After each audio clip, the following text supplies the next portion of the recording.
Urusan hukum saya dengan Pak Yusuf Kalla itu sudah selesai dengan ada perdamaian. Bahkan saya beberapa kali, ada 2 kali 3 kali bertemu dengan Pak Yusuf Kalla dan hubungan kami sangat baik. Prof. Hamid, selamat petang. Selamat petang. Kami juga sudah mengundang Sylvester Matutina, namun yang bersangkutan masih belum bisa bergabung bersama kami. Kalau gitu Prof. Hamid, kami mau menegaskan kembali klaim dari Sylvester Matutina sudah 2-3 kali bertemu dengan Pak JK, itu betul atau tidak? Setahu saya itu sama sekali tidak benar. Enggak junjungan, enggak ternaknya sama aja. Sama-sama suka ngibul.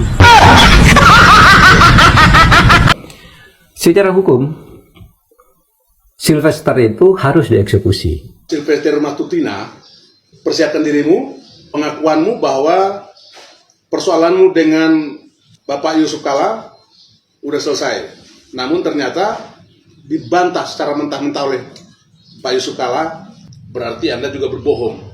Kebohongan-kebohongan yang dilakukan oleh junjunganmu Jokowi itu masih Anda lakukan juga, masih Anda tiru. Seolah-olah kembali lagi bahwa kekuasaan itu masih di tangannya Jokowi, padahal sudah berubah. Sadar, segera terbangun dari tidur panjangmu. Demikian juga dengan ternak-ternak Mulyono yang lain. Sudah waktunya sekarang, negara harus diselamatkan dari kehancuran yang dibangun, yang digagas oleh junjunganmu Jokowi. Dari sistem tata kelola berbangsa dan bernegara yang selama ini dikendalikan oleh Jokowi. Salam waras, salam nasional sejati. Dari saya Ruslan Buton, Panglima Serdadu Istimewa Nusantara. Lagi ramai pemberitaan mengenai Sylvester adalah narapidana sejak 2019 akibat penghinaannya terhadap Pak Yusuf Kalla. Nah, kemudian telah desakan demi desakan dari rakyat Indonesia, bahkan sampai emak-emak menggelar aksi demonstrasi bagaimana agar Sylvester ini segera dieksekusi, dijurjikan. Barulah kemudian Sylvester membuka suara dan bahkan mengaku Sylvester sudah berdamai dengan Pak Yusuf Kalla. Tapi di lain sisi Pak Yusuf Kalla merespon bahwa sama sekali tidak ada perdamaian antara Sylvester dan juga Pak JK atau Pak Yusuf Kalla. Nah, sahabat-sahabat, untuk itu baiknya kita simak saja dulu bagaimana komentar para netizen terkait dengan Sylvester, narapidana sejak 2019 akibat penghinaannya terhadap Pak JK. Sylvester, kau musuh negara, kata Pak Mahfud. Makanya kau harus dihukum. Makanya karena Jokowi berkuasa, kau tidak jadi dihukum. Sekarang saatnya kau harus masuk. Saya tahu tentang Sylvester ini. Pertama waktu dia mau berkelahi dengan Rocky Gerung itu. Terakhir saya baru tahu kalau dia itu narapidana, terpidana. Itu sesudah ribut dengan Roy Suryo di debat dengan televisi yang bilang, Roy Suryo, kamu itu narapidana, kamu terpidana tapi belum masuk. Iya kan? Saya baru tahu itu. Ya. Di situ saja lalu mencari sumber. Ternyata betul ada di rekori putusan MA nomor 287 tanggal 20 Mei tahun 2019. Ini sebelum jadi menteri. Iya. Itu dia sudah divonis inkrah dan sekarang mengaku sudah menjalani proses hukum. Kita tanya, proses hukum apa? Inkrah itu kecuali masuk penjara. Kan gitu. Saya sudah damai dan bermaafan dengan Yusuf Kalla. Tidak ada damai di dalam vonis hukum pidana itu. Damai itu urusan pribadi. Kalau orang terpidana itu musuhnya bukan orang yang menjadi korban, tetapi musuh orang terpidana itu adalah negara. Dan negara itu diwakili oleh kejaksaan. Ada seorang loyalis Jokowi yang namanya Sylvester Matutina. Sudah bolehlah kita sebut nama karena di berita sudah valid ya. Dia mendapatkan vonis 1 tahun 6 bulan penjara dari Mahkamah Agung karena secara sah dan meyakinkan melakukan fitnah terhadap Yusuf Kalla. Tetapi sampai detik ini belum pernah menjalani hukuman. Dapat komisaris pula.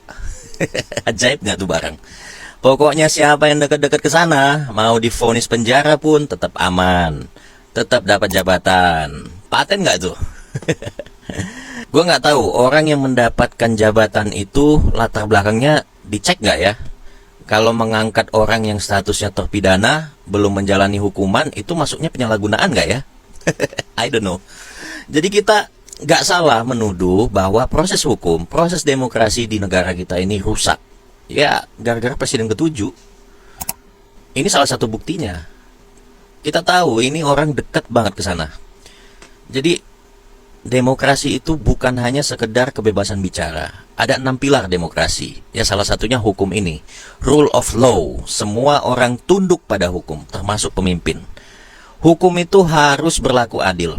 Kekuasaan harus dibatasi oleh hukum. Hak rakyat harus dijamin oleh hukum. Jadi kalau ini nggak jalan, ya maka demokrasi kita omon-omon, gitu loh. Coba bayangkan, capek-capek kuliah hukum, capek-capek mempelajari bahasa-bahasa hukum, kemudian ilmu yang lu punya dilecehkan oleh orang-orang seperti ini. Masa lu diam aja? Masa lu gadaikan ilmu lu demi materi? Come on, ayo dong. Orang-orang hukum harus ngomong bahwa ini salah, nggak bener gitu loh. Institusi lu dilecehkan, ilmu lu dilecehkan, iya dong. Jadi apa upaya yang harus dilakukan? Ya kita harus mendesak kejaksaan agar proses penahanan dilakukan. Karena ini sudah inkrah. Lain cerita kalau belum inkrah, lalu pihak Yusuf Kala menarik laporan, ya dia bisa bebas. Ini kan enggak. Sudah ada putusan, maka harus dijalankan. Ya hormatilah hukum itu. Kemudian buat Sylvester, kalau sudah menjalani hukuman, baru pantas tuh bicara hukum di media. Baru pantas tuh perkarain orang. Ini udah gak taat sama hukum, pingin penjarain orang. Di mana otaknya coba? Ya gak? Ya simpel aja, di mana otaknya? Ya jangan suka-sukanya lah. Ini negara hukum, bukan negara kekuasaan. Lagi heboh Sylvester Matutina, Ketua Relawan Merah Putih Pak Joko Widodo. Ternyata yang bersangkutan seorang narapidana. Berdasarkan putusan MA 2019 yang lalu, inkrah. Baru ketahuan akhir-akhir ini. Itu pun yang berjasa Pak Roy Suryo yang membukanya ke publik pada saat diskusi atau dialog di salah satu channel TV swasta. Pak Roy Suryo menyatakan, Anda kan masih narapidana. Pak Sylvester membantah, bukan. Tapi ternyata benar masih seorang narapidana. Yang menarik, teman-teman semua, saat terkuak ketahuan yang bersangkutan dalam narapidana, yang cenderung dituduh adalah Pak Jokowi. Pak Jokowi dianggap melindungi Pak Sylvester sehingga tidak dipenjara meskipun harusnya masuk bui berdasarkan putusan inkrah Mahkamah Agung itu. Apakah betul Pak Jokowi melindungi, meminta jaksa untuk tidak mengeksekusi? Nanti Pak Jokowi sendiri yang menjelaskan. Atau pada saat yang sama, pihak kejaksaan harus menjelaskan mengapa Pak Sylvester selama ini tidak dipenjara. Nanti akhir-akhir ini baru pihak kejaksaan mengumumkan akan memanggil Pak Sylvester untuk dieksekusi. Kemana aja lo selama ini? Ini artinya kejaksaan lalai dalam menjalankan tugasnya. Kejaksaan sebagai penegak hukum yang tidak patuh pada hukum itu sendiri.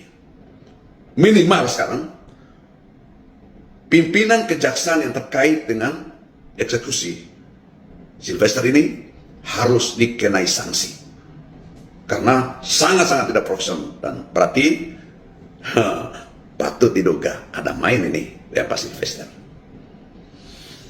Tetapi yang menarik teman-teman semua, Pak Sylvester ini meskipun seorang narapidana dapat penghargaan sebagai komisaris salah satu BUMN yang banyak uangnya. Itu sudah era pemerintahan Presiden Prabowo Subianto. Menterinya masih Pak Erick Thohir.